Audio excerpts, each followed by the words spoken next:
सप्त्यातून घरी चाललेल्या शिवराज दिवटे नावाच्या तरुणाला परळीच्या शिवारामध्ये काही गुंडांनी जबरदस्त मारहाण केलेली आहे।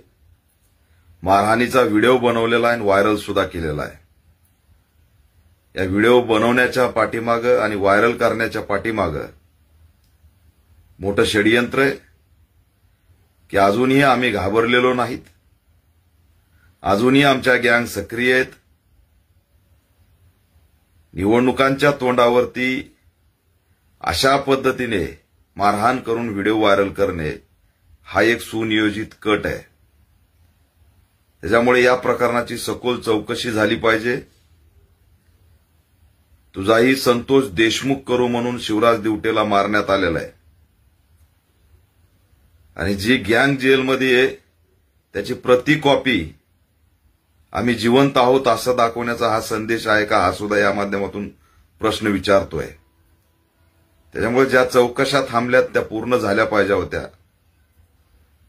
एवढ्या मोठ्या घटनेनंतर सुद्धा बीड जिल्ह्यामध्ये भीती बसत नाही, कायदा व सुव्यवस्था राखला जात नाही, पोलिसांचा धाक राहत नाही।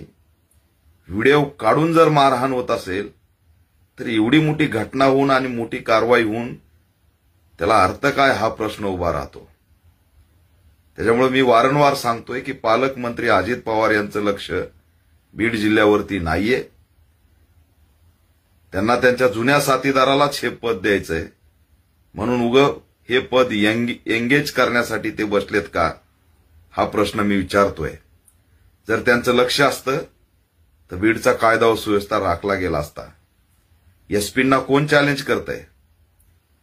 एसपी इथं नसावेत असं कुणाला वाटतंय? हे एसपींना चॅलेंज आहे, हे पोलिसांना चॅलेंज आहे आणि कुठंतरी या ठिकाणी मोठं षडयंत्र आहे, त्याशिवाय ही घटना घडलेली नाही। तरुण गंभीर जखमी आहे, त्याला बेदम मारहाण झालेली आहे। चांगल्या हॉस्पिटलमध्ये त्याचा इलाज झाला पाहिजे आणि हे मारणारे सगळेची सगळे तात्काळ अटक झाले पाहिजेत आणि यांचा मोबाईल व्हीडीआर सीडीआरच्या माध्यमातून यांनी कुणाच्या इशाऱ्यावरती केलं, यात बरेच जण अल्पवयीन दिसतायत। त्याच्यामुळे हे इशाऱ्याशिवाय झालेलं नाही आणि हे करण्यामागचा उद्देश काय?